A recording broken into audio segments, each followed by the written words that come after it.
Hi, I'm Laci. My sister told her fiancé our parents were abusive, and I was expected to play along. But at her engagement dinner, I said one sentence that shattered everything. One dinner, one lie, and a lifetime of pretending came undone. Why would someone twist their own family into fiction just to be loved? Why did I stay silent for so long? What time are you watching this? And where are you tuning in from? Drop a comment below. I'm truly curious. The restaurant smelled like truffle oil and new money. Every table had a small candle, like we were pretending it was intimacy and not performance. Jody chose this place, of course. She said it felt family-forward, but still elegant. I knew that meant curated lighting and white tablecloths, not actual warmth. Scott stood to greet me. He always did that. Stood, smiled, made room. It used to disarm me. Now it just made me wonder how long he could keep doing it for her. Nancy, his mother, didn't smile. She didn't frown either. She scanned me like she was noting ingredients on a label. Gluten-free, processed sugar, emotional baggage? Jody, though. Jody smiled. Big, wide, too many teeth. Her hand grazed Scott's shoulder like she needed grounding. Or control. I'm so glad you could make it, she said, voice like honey left too long in the jar. We ordered drinks. A glass of wine for Jody. Sparkling water for Nancy. Whiskey, neat, for Scott. I chose iced tea.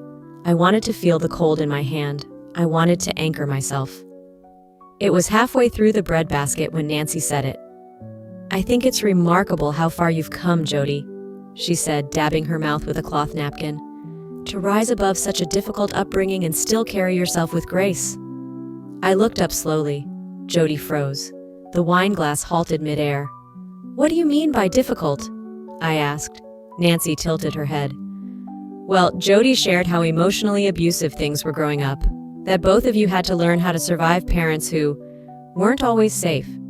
Silence stretched across the table like a fog. Jody's lips parted, but she didn't speak. Scott looked at her, then at me. That never happened, I said, voice steady. Our parents weren't perfect, but they never hurt us. Not once. Nancy blinked. Once. She set her napkin down. Scott leaned forward. You said they took your car away and made you walk to school in the snow because you got hit. Jody laughed, high-pitched and paper-thin. They were strict.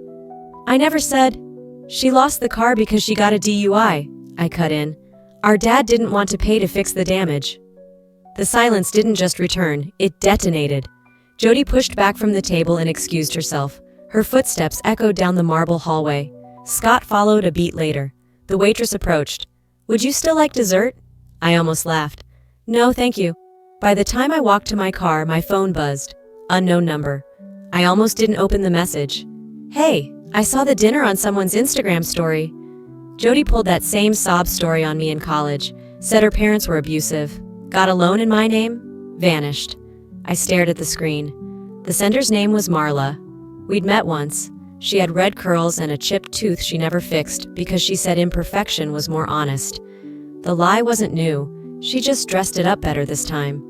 I used to think the story started at that table, that I was the reason everything cracked open. Turns out I was just the first one who said it out loud. The email came with no subject line, no greeting, and too much expectation. It hit my inbox late Thursday night. Jody's name blinking beside it like a warning light I'd been ignoring. I stared at it for a while before opening it. The attachment was labeled family_talking_points_final.docs. I clicked. The file unfolded like a press release. Bullet points, highlighted phrases, and an entire section titled, Things to Say If Asked About Our Parents. There was even a line I was supposed to laugh after. She'd typed, smile warmly, in parentheses.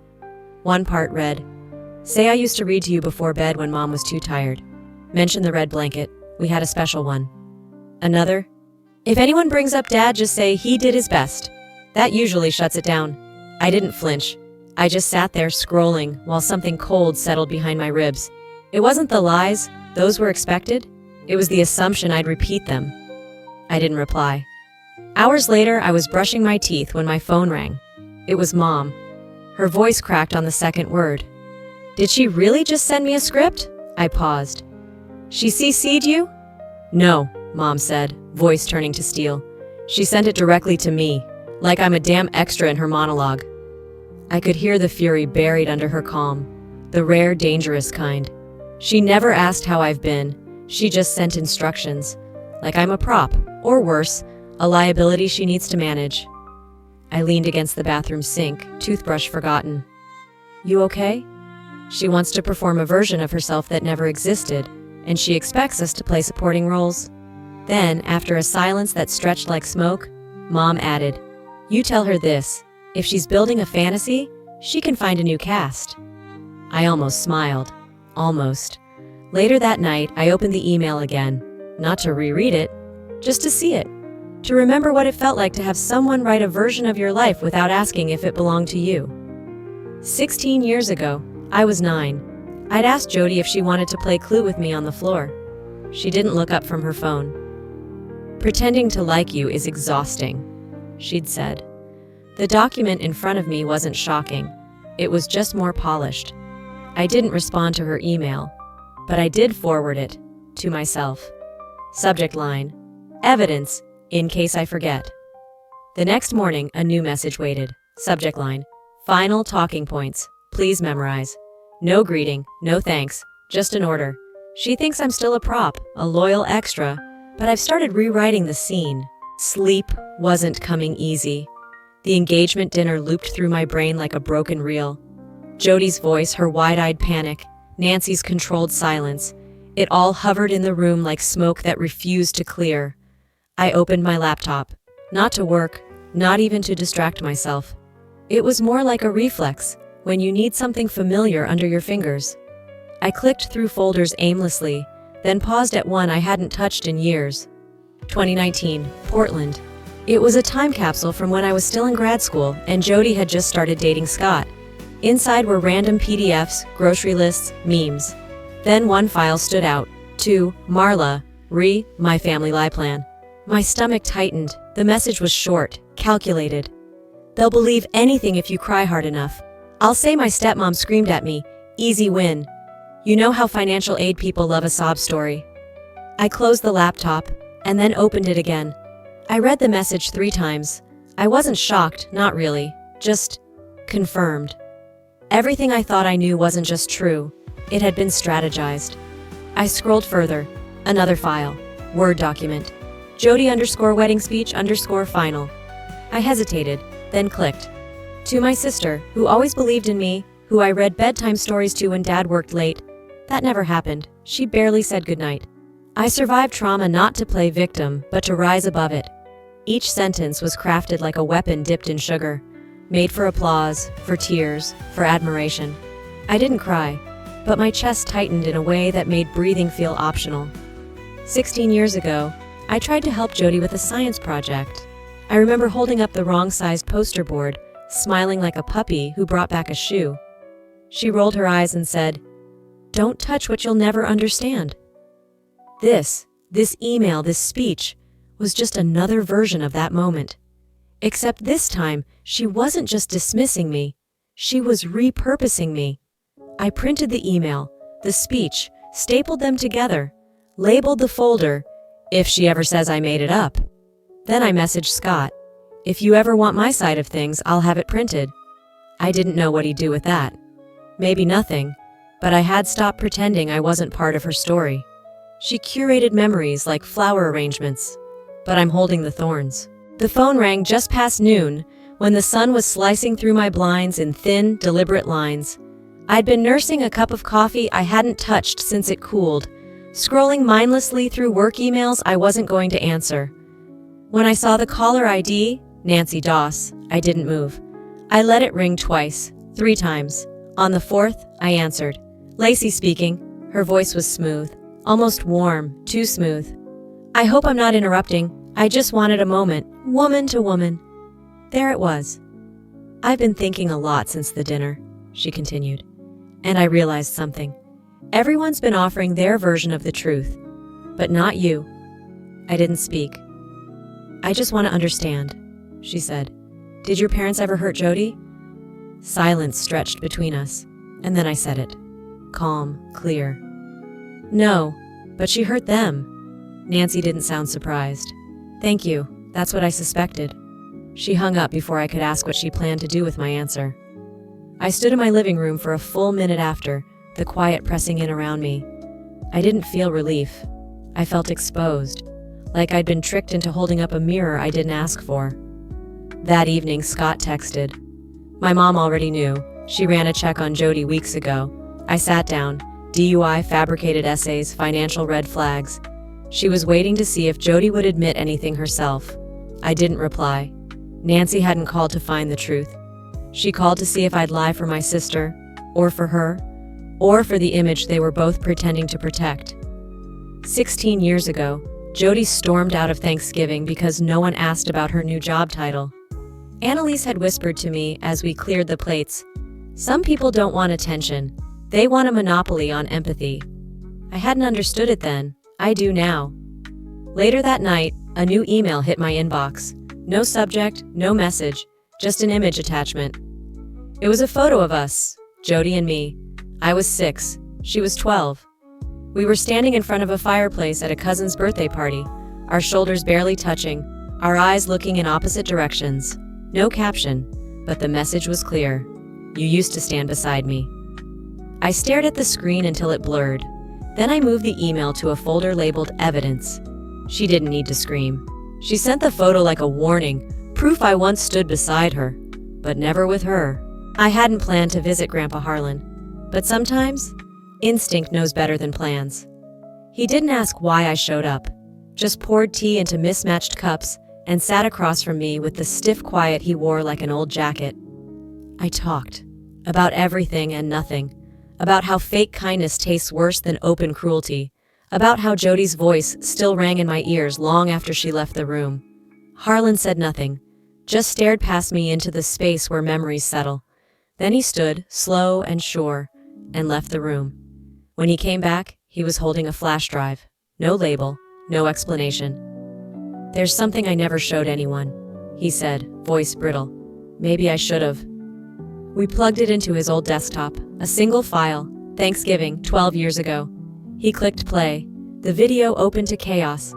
A kitchen full of half-cooked dishes and half-swallowed words. Jody was shouting at Dad. Mom, Annalise, was crying, voice barely rising above the clatter. Then Jody turned toward the camera, face twisted with fury. "She ruined everything! I wish Laci had never been born!" On screen, a younger version of me walked in carrying a pie. I looked straight at Jody, straight at the storm, and said nothing. I just set the pie on the table and walked out of frame. I hadn't remembered it like that. I hadn't remembered it at all. Harlan stopped the video, didn't look at me. I saved it, then I hid it. Told myself it was to protect her, he muttered. But maybe I was just afraid it would shame me, for not stepping in. I didn't say a word. He turned to me. "You want me to delete it now?" "No." He nodded once. I took a copy. On the way home, I couldn't stop shaking. Not from fear, not even anger. Just from the clarity of it all. 16 years ago, I tried to braid Jody's hair. She slapped my hand away and snapped, "God, you're clingy." At the time, I told myself it didn't mean anything, but I see it now. Every thread I ever tried to tie to her, she cut before it could hold. Back at my apartment, I uploaded the video to a private drive labeled, "For Scott, if needed." Not as a weapon, just as a record. A way to stop her from rewriting it again. I didn't want revenge. I wanted silence that didn't lie. I used to want her apology. Now, I just want the story to stop changing. It started with a ping, a quiet, casual notification from a credit monitoring app I'd almost forgotten I subscribed to. Alert. A change has been reported in your student loan account. I stared at the screen. I hadn't touched my loans in years, not since I'd paid them off early using freelance jobs and skipped vacations. I opened the app. $14,800. Defaulted. Originated under my name. I called the University Financial Aid Office. The woman on the other end asked me to verify my date of birth. Then she asked flatly, "Did you submit this application in person or online?" "I didn't submit it at all." A beat. "Well, the signature matches what we have on file." It didn't take long to request a scanned copy of the loan form. When it came, I knew what to look for. The curve of the E was too high. The tail of the Y dipped in a way mine never did. 16 years ago, Jody had forged a note to get out of gym class. She'd mimicked my mom's handwriting well, except for the E. That damn letter betrayed her again. I sat at the kitchen table, loan form in hand, tea gone cold beside me. She didn't just borrow money, she borrowed my name. I texted Scott. "Do you have a minute?" He called almost immediately. I hesitated, then told him about the loan, the signature, the default. I didn't embellish. I didn't accuse.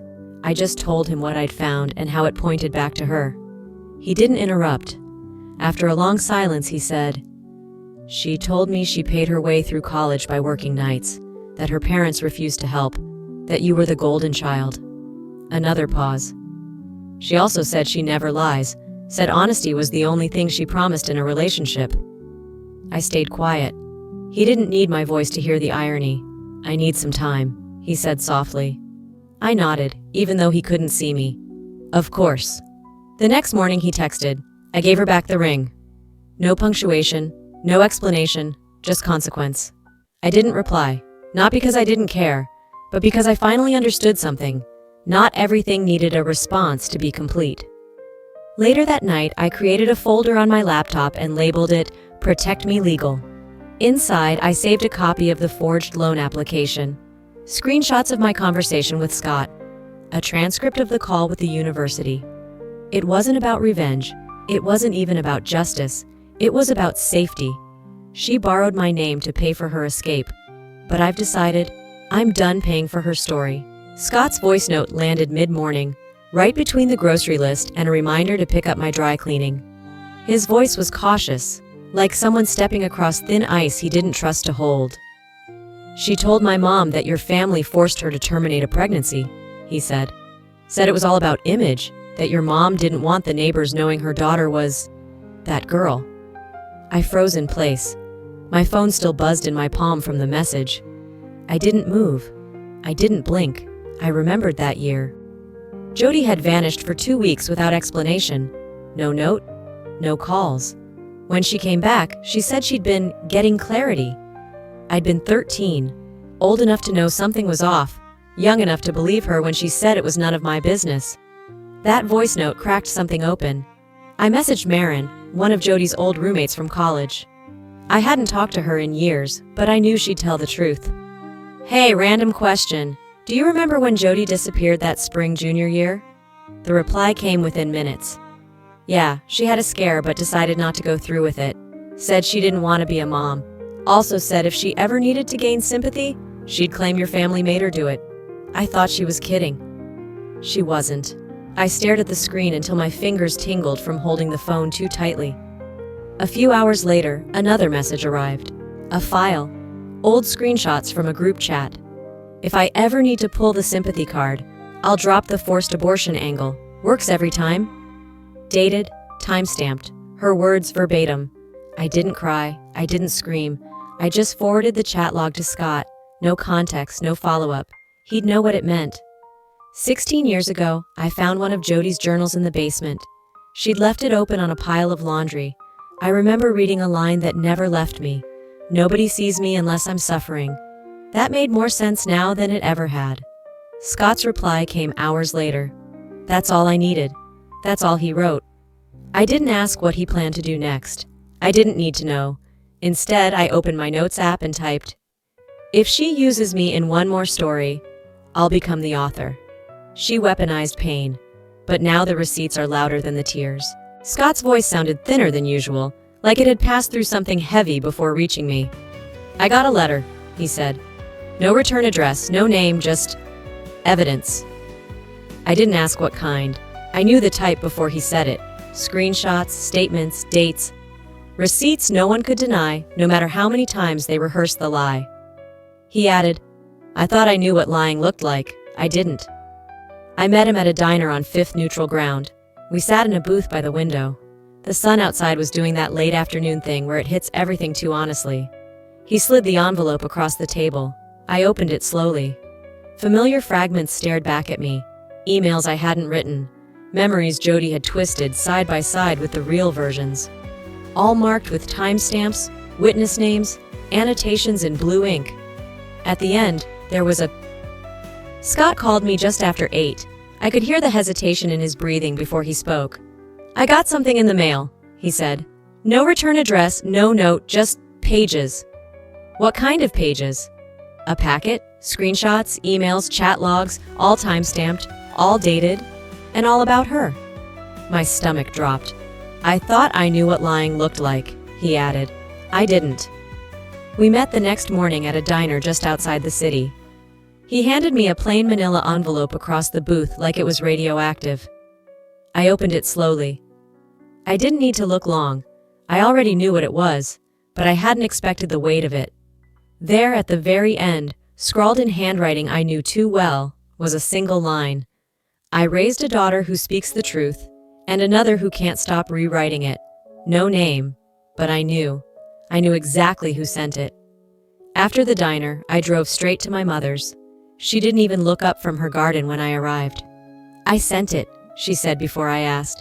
"I thought maybe it was too late, but now I think too late is still better than never." I sat on the steps beside her. "You always said staying quiet was how we kept peace." Annalise didn't stop pruning the herbs. "We didn't keep peace, we rented silence, at your cost." Her words landed in my chest like a slow echo. That night, Jody called me. Twice. I watched the screen light up, felt nothing. The third time, she left a voicemail. "You think this makes you better than me? You think Mom's letter changes what she didn't say for years?" I deleted it without listening to the end. I didn't need her version anymore. Later, I uploaded the packet to a secure folder. Not to share, not to threaten, just to have. In the file description, I wrote one line: "Let her twist her story. I've stopped explaining mine." The truth didn't come with a name, but this time it came with backup. Sometimes, the hardest battles are the ones fought without noise, when you quietly choose truth over comfort and peace over pretending. I didn't burn bridges. I simply stopped crossing the ones that only led me back into someone else's fiction. If there's one thing I've learned, it's this: your silence doesn't make you noble if it costs you your sanity. And family? It isn't about who shares your last name, it's about who shares your integrity. Maybe you've lived a version of this. Maybe you've had to untangle yourself from someone else's lies, or maybe you're still standing at the edge of that choice. If so, ask yourself, who are you protecting by staying quiet, and is it worth the cost? If this story spoke to you, even in a quiet way, drop a 1 in the comments, or let me know where you're watching from. And if you didn't like this video, I want to hear that too. Was it too raw? Too real? I read every message. If you'd like to follow more stories like this, stories that dig deep, challenge truth, and remind us we're not alone, don't forget to subscribe to the channel. Your presence here matters more than you know. You're not alone. You're just early in your truth. Keep going.